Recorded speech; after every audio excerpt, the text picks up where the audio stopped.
नहीं। यही यही भाव था मेरा, यही मेरा भाव था संबित। बार बार जब कहा जाता है ना, ये लोग जब जब डराया जाता है मुसलमानों को कि हिंदू राष्ट्र आ जाएगा, हिंदू, अबे आप सोचिए 100 करोड़ हिंदू राष्ट्र होगा तो हिंदू राष्ट्र का मतलब धार्मिक पहचान नहीं है, वो एक तरीके से सबसे सहिष्णु, उदारवादी और एक तरीके से समाज की सांस्कृतिक पहचान होगी। लेकिन मेरा सवाल ना, जो AIMIM सपोर्टर हैं और वो पॉलिटिकल एनालिस्ट आसिफ सोहेल है मेरे साथ।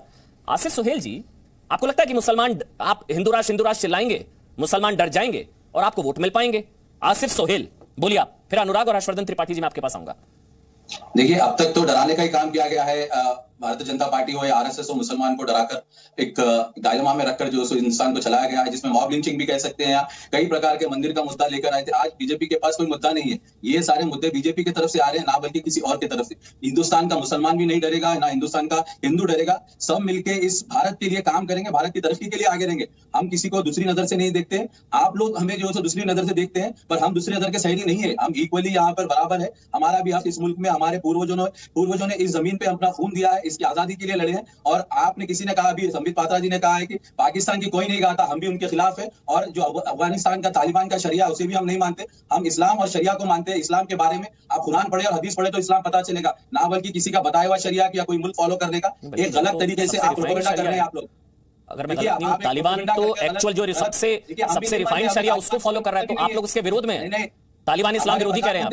नहीं, हमारे प्रधानमंत्री खुद जो सो बाजू मुल्क में जाके बिरयानी खाते हैं, ठीक है, जो मुल्क हमारे जवानों को मारता है, उनके पास जाके चाय पीते हैं। मेरी बात सुनिए, आसिफ सोहेल, हिंदू राष्ट्र चिल्लाएंगे, मुसलमान डर जाएंगे, आपको वोट मिल जाएंगे? ये है मेरा सवाल। ये मुल्क भारत और हिंदुस्तान कहलाता था और कहलाएगा। इस जगह पे कोई, मैं बोल रहा हूँ ना, हिंदुत्व की सोच नहीं है। हमें हिंदुओं से मोहब्बत है, हम हिंदुओं के साथ है, उनके साथ रहेंगे। हमारी हिंदुत्व के खिलाफ हम रहेंगे और आगे भी रहेंगे। ये मुल्क को बांटने नहीं देंगे। विभाजन जो है हिंदुत्व के नाम पे करने की कोशिश की जा रही है, उसको हम होने नहीं देंगे। मुझे नहीं पता था आप ओवैसी विरोधी हैं, मेरे को बताया गया था आप ओवैसी समर्थक है। आप हिंदुओं के साथ है, मतलब 15 मिनट में हिंदुओं को मार देने, वो आप उनके खिलाफ है। आप ऐसे लोगों के खिलाफ हैं, लोग कट्टर सांप्रदायिक लोग हैं। ओवैसी साहब ने कभी भी हिंदुओं के खिलाफ नहीं कहा। नहीं कहा ना, 15 मिनट पुलिस हटा दो, हिंदुओं का क्या हाल होगा? वो सब उनके छोटे भाई ने कहा था।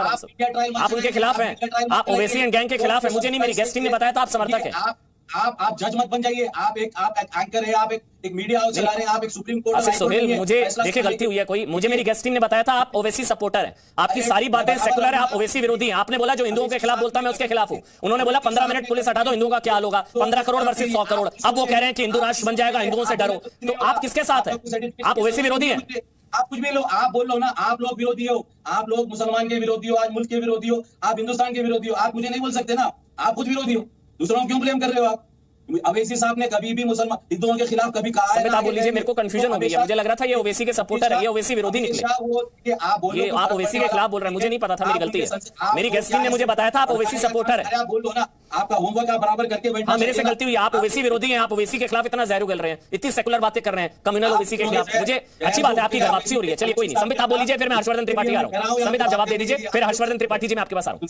संबित बोलिए, आप बोल सकते हो जी। संबित, धन्यवाद। देखिए, अमन भाई ये कह रहे हैं कि हम इनको डरा रहे हैं और ओवैसी जी ने कुछ नहीं कहा है आज तक हिंदुओं के खिलाफ। आपने तो एक उदाहरण दिया अकबरुद्दीन ओवैसी का, जब 15 मिनट पुलिस हटा दो फिर ये क्या करेंगे हमारे ऊपर, वो तो पूरे विश्व के सामने वो डायलॉग तो है ही।